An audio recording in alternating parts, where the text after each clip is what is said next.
Hi, welcome to Proof of Review. Just to state that all opinions in this video are for educational purposes only and not to be taken as financial advice. Now, today we're going to look at the GUI wallet for the Haven protocol. It's known as the Haven Vault.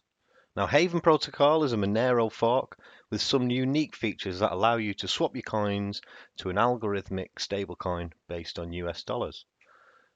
With the Haven protocol, this process is known as offshoring, and it's what we're going to go and test today. So let's go ahead and open up the wallet. Okay, so as we open up the wallet GUI, we can see some information is presented. Here we can see we're on the testnet with some menu bars with some useful links that we can check out later. We can go and log in if we have an account, but we'll go and create a new vault. We're then told to click continue. Let's give the wallet a name. Call it test wall and give it a password. Make sure you remember your password. And then we're going to be presented with a seed phrase.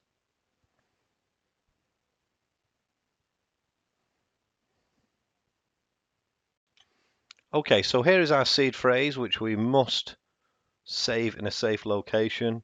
For this test wallet, I'm not going to go and do that. I'm just going to paste it in Notepad. But make sure you paste it somewhere useful, safe, so that you can get that later if you need it. So I'm going to re-enter the seed phrase now. Oh no, it's not full seed phrase. It's asking for words 11, 18 and 25. Right, let's try and do that one too. So let's delete the first line.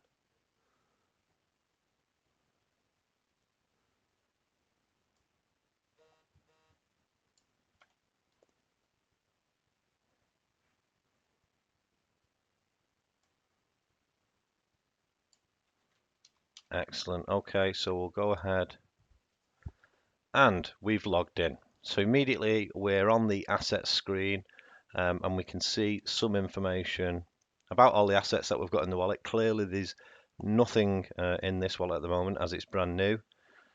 So here we've got all the different assets. We've got a place where we can exchange them from one to the other. Just two assets available at the moment on the testnet, the USD stablecoin and the Haven token itself. Or we can go and transfer these over to another account. And then we've got some settings where, okay, we can actually start mining on the testnet as well. To make it a bit more useful, however, I've got another wallet and I'm going to go ahead and log into that one as that's actually got some assets. So I'm going to log out of this wallet and log into one I made earlier that has some coins. You can see here I can choose which wallet, the one I've just created there or the initial one I created, which does have some coins. You could probably guess that password, but I wouldn't use a password like that on a real wallet. Okay, so we log in. Immediately we can see now that this wallet has some coins. I've got 19.2-ish Haven coins there. The balances are being updated because I actually did a test transfer to USD before I started this video. Now you can see I've got 53 USD in that algorithmic stable coin, but because this is a testnet, there's not that many people mining on this testnet. It's going to take a while. So if I go to look at the exchange page where I actually performed that exchange, you can see on the basic screen, I can select which asset and the amount and which asset I want to change that to. Now, as I said before, this has only got a Haven token in US dollars at the moment, but this is all we're going to test anyway. So, just for this test, let's go ahead and change one token to 31 cents in the algorithmic stablecoin. Now we can see here, if we want to go into the advanced, we can start to select the priority of this. These do take quite a while, as we say, because it is a testnet. There's not that many new blocks being created, and we can actually send this to another address as well. So we only need the basic at the moment. We've got priority turned on. Let's go ahead and do that exchange. You can see immediately that them balances have been sent, and we're waiting for that to update on the blockchain. what I'll do at the moment then, because of the time involved, I'll pause this video now. I'll get back to it as soon as the exchange has been complete. Okay, so we're back now after the break, and the one XHV 2 xUSD transaction or exchange has now been completed. So what we'll do, we'll go into the xUSD asset and have a look at the transaction history. So here you can see we've got a new amount of 0.31 xUSD in there, and that was from this latest transaction, which we can then click on and quite handily go and look at the Block Explorer as well and have a look at that transaction. Great stuff. Actually, let me just check. Can we also see that in Haven? Excellent. So we can see it in the Haven as well from the other side of that exchange, that we can see that one Haven coin was used in a transaction on that same block.